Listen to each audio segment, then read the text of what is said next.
काही विशिष्ट वयाची लिमिट ओलांडल्यानंतर स्त्रीला असं वाटतं की आपण सुद्धा आता एकटं राहिलं पाहिजे, आपणही एकटीने स्वतःला अनुभवलं पाहिजे, असं बऱ्याचदा स्त्रियांना वाटायला लागतं. आणि त्याप्रमाणे स्त्रियांना कुठेतरी मार्ग मिळतो का हे त्या शोधत असतात. कारण आयुष्यभर त्यांनी खूप उपसा रगडलेला असतो, खूप सगळ्यांसाठी केलेलं असतं, मुलांसाठी, नवऱ्यासाठी, हे तर कायम कॉमनच झालेलं आहे. त्यामुळे त्यांना असं वाटत असते की आता आपण आपल्यासाठी जो वेळ काढायला पाहिजे तर तो त्यावेळेला आपण काढला नाही, काढू शकलो नाही किंबहुना. आणि मग त्यांना जाणवतं की एक विशिष्ट वयाची लिमिट ओलांडल्यानंतर मग त्यांना जाणवतं की अरे आपलं तर आपल्यासाठी जगण्याचं राहूनच गेलं की, मग आता आपल्यासाठी जगायचं केव्हा. आणि जेव्हा वयाच्या 60पर्यंत त्या येतात तेव्हा त्यांच्या लक्षात येतं की अरे आता खरंच आपण काहीतरी स्वतःसाठी जगलं पाहिजे. विमलताई त्याच्यामधल्या अशाच एक स्त्री होत्या, ज्यांना हे जाणवलं तेव्हा त्यांचं वय बरंचसं पुढं निघून गेलं होतं. आणि मग त्यांनी निर्णय घेतला की आता आपण राहायचं वेगळं, नवऱ्यापासून दूर राहायचं, वेगळं राहायचं. आणि त्याचसोबत त्यांना एक अशी साथ मिळाली की त्या साथीसोबत त्या राहायला त्यांनी सुरुवात केली. त्यांनी असं का केलं, त्याच्या मागचं काय कारण होतं, हेच आपण आता बघणार आहोत. मी ॲडव्होकेट सुषमा तुमच्या सगळ्यांचं माझ्या हेल्दी आणि लिव्हर हेल्पमध्ये स्वागत करते. विमलताईंना एकाएकी असं जाणवायला लागलं की आता आपण दूर गेलं पाहिजे. कारण त्या जोपर्यंत जीवन जगत होत्या तेव्हा मुलं लहान होती, त्यामुळे त्यांना नाही पटल्या काही गोष्टी, तरीसुद्धा त्या मुलांसाठी जगत होत्या, मुलांसाठी करत होत्या. त्याचप्रमाणे दुसरं कारण हे होतं की त्यांच्या माहेरी त्यांना सांभाळणारं असं कोणीच नव्हतं. कारण त्यांचे वडील खूप, म्हणजे त्यांचं लग्न झालं आणि लगेचच गेले. आणि भावंडं ही शिकत होती, त्यामुळे माहेरी जाऊन राहणं आणि जाऊन आईला हे सगळं सांगून तिला आणखीन त्रास देणं हे तिला जमत नव्हतं. त्यामुळे विमलताईंनी त्याही वेळेला ते सगळं सहन केलं. आणि कशाही असलं तरी नवऱ्याबरोबर आपल्याला पटवून घेणं भाग आहे हे त्यांच्या लक्षात आलं. आणि नवऱ्याच्या काही गोष्टी नाही पटल्या तरीसुद्धा स्त्रिया राहतात, त्यांना राहणं भाग असतं, कारण त्यांना माहेरचं असं कोणी राहिलेलं नसतं. आणि मुलांच्या लहानपणामुळे त्यांचं कर्तव्य एवढंच असतं की पुढे मुलं जाऊन मोठी व्हावीत आणि मोठी झाल्यानंतर त्यांनी छान प्रकारे त्यांचा स्वतःचा एक संसार सांभाळावा, एवढं त्यांचं स्वप्न असतं की मुलांनी चांगलं शिक्षण घ्यावं, लग्न करावं आणि चांगला संसार करावा.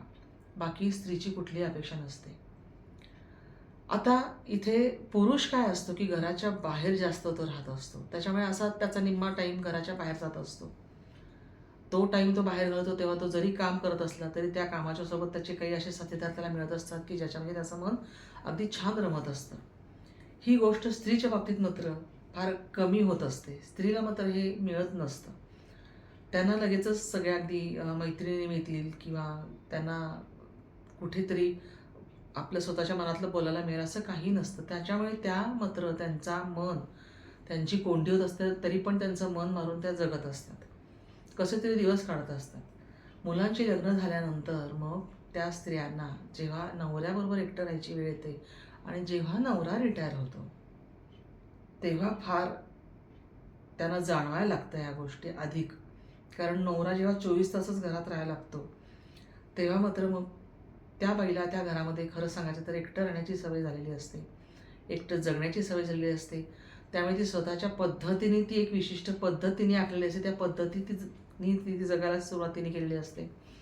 ह्यामुळे काय होतं की त्याच पद्धतीत त्याच चाकोरीबद्ध जीवनात तिला जगण्याची सवय झालेली असते. आणि त्या जीवनामध्ये कोणी ढवळाढवळ करायला लागलं तर मात्र मग तिला ते सहन होत नाही. पण तो जर स्वतःचा नवराच असेल तर तिला सहन करण्याशिवाय पर्यायही नसतो. आणि त्याचमुळे होतं काय की जेव्हा नवऱ्याच्या सोबत राहायला सुरुवात होते तेव्हा नवऱ्याच्या बऱ्याचशा अशा सवयी असतात की ज्या तिला खटकतात. तरी ती सुरुवातीला गप्प बसते, नंतर ती सांगते की हे असं नाही असं करा, तसं नाही तसं करा, हे इथे असं ठेवा. कारण तिला तिच्या पद्धतीने जे जगायची सवय झाली असते. आणि जेव्हा नंतर पुढे आता नवऱ्याच्या सोबत पूर्ण आयुष्य घालवायचं असतं तेव्हा काही गोष्टी या नवऱ्याला सांगणं तिला गरजेचं असतं. आता विमलबाईंच्या नवऱ्याला अशी सवय होती की जेवण झाल्यानंतर असा हात ओला असतो, तो वाळलेला म्हणजे वाळेपर्यंत लगेचच तो दुसरं काहीतरी खायला त्याला घरात हवं असायचं. म्हणजे एकतर त्यांच्या घोरण्यामुळे विमलताई त्यांच्यासोबत त्यांनी झोपणं बंद केलेलं होतं. आणि असंही या वयामध्ये स्त्रीला काही आकर्षण राहत नाही. जेव्हा तिचं नवऱ्याशी पटत नाही तेव्हा तिला नवऱ्याच्या कुठल्याच गोष्टी आवडत नसतात. त्याच्या घोरण्यामुळे ती त्यांच्यापासून वेगळंच झोपायची. त्याच्यामुळे तिची स्वतंत्र एक खोली होती आणि त्या खोलीत त्या झोपायच्या.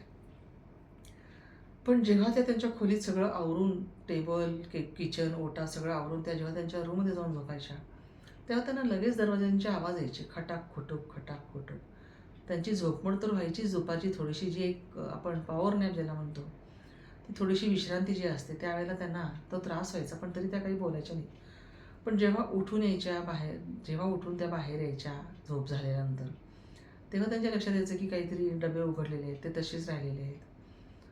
मग 1-2 दिवसांनी लक्षात यायचं की अरे हा डबा उघडायला मिळायला मुंग्याच लागलेल्या आहेत. भांडं, चहाचा कप तसाच वाळून कोळ झालेला आहे आणि त्याच्यात पाणी टाकलेलं नाही आहे, किंवा चहा बनवून घेतला आहे तर त्याच्यात पाणी टाकलेलं नाही आहे. अशा बऱ्याचशा गोष्टी, खूप अशा गोष्टी होत्या की ज्यामुळे विमलताईंना ते असह्य व्हायला लागलं.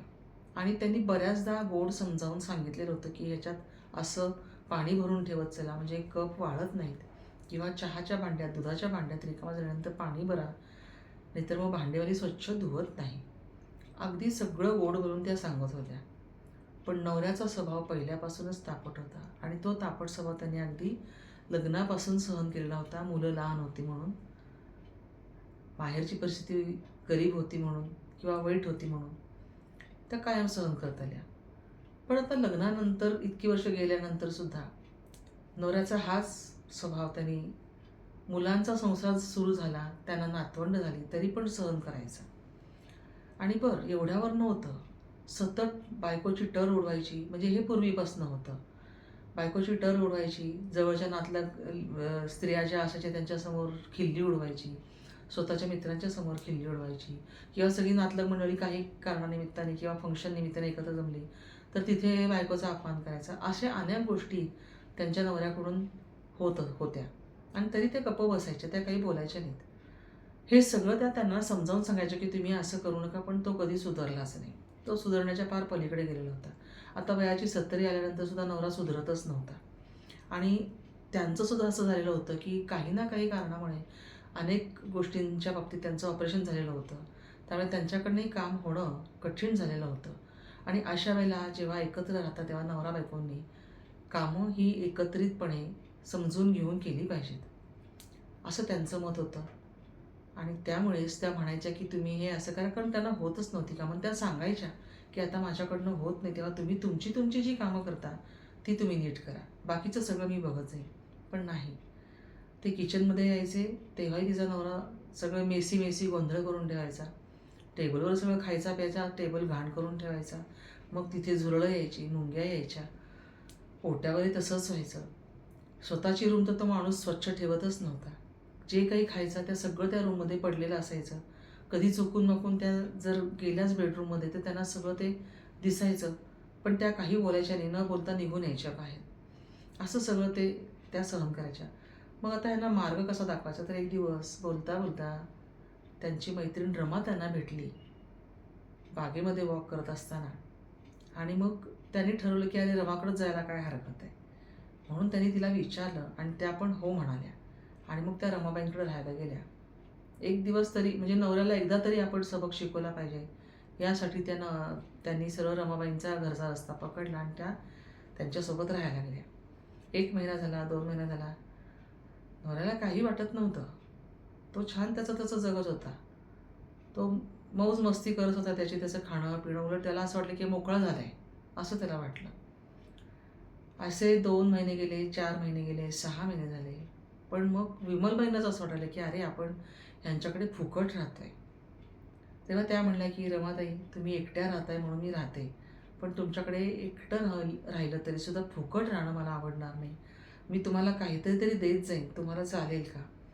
रमाबाई म्हणले की मी एकटी राहते, माझ्यासोबत कधी माझा भाचा येऊन राहतो किंवा भाची येऊन राहते, कोणीही माझं नातलं घेऊन राहतं, त्यांच्याकडे मी काही पैसा घेत नाही. तर तू का म्हणून पैसे देतेस? तू तर माझी मैत्रीण आहेस, काय हरकत आहे त्याला? पण तरीसुद्धा रमाबाई विमलबाई म्हणाल्या रमाबाईंना की नाही, काहीतरी तरी मला करू देत. त्या काहीच करत नाही म्हटल्यानंतर मग विमलबाईंनी ठरवलं की घरामध्ये आपण कधीतरी भाजी घेऊन यायची, किराणा घेऊन यायचा, इलेक्ट्रिक बिल भरायचं, असं त्यांनी सुरुवात केली. जवळजवळ वर्ष झालं त्या रमाबाईंकडे अशा राहत होत्या. एक दिवस नवरा चांगलाच आजारी पडला. इतका आजारी पडला की मग त्यांना त्यांच्या बायकोची आठवण आली आणि मग त्यांनी त्यांच्या बायकोला बोलावून घेतलं. त्यावेळेला बायकोनी म्हणजे रमाबाईंनी त्यांना सांगितलं की विमलताई तू जातेस, पण तुला सबक शिकवायचा नवऱ्याला. आज त्याला तुझी गरज आहे म्हणून तो तुला बोलवतोय, पण तू जाऊ नकोस. आज त्याचं करायला कोणी नाही म्हणून तुला तो बोलवतोय, पण तू जाऊ नकोस. मग विमलताईंनी सुद्धा आपल्या मैत्रिणीचं ऐकलं आणि त्याने ठरवलं की नाही जायचं. मग एक दिवस त्यांचा नवरा त्यांच्या घरीच आला आणि रमाबाईंच्या घरी येऊन त्यांनी विमलताईंची अक्षरशः माफी मागायला सुरुवात केली. तेव्हा विमलताई म्हणल्या की मला नाही राहायचं तुमच्यासोबत. तुम्ही असं समजा की मी तुमच्याशी घटस्फोट घेतला आहे, पण आपण घटस्फोट न घेता वेगळं राहू शकतो. खरंच मला तुम्ही सांगा की स्त्रियांनी असा पवित्रा घ्यायला हवा की नको?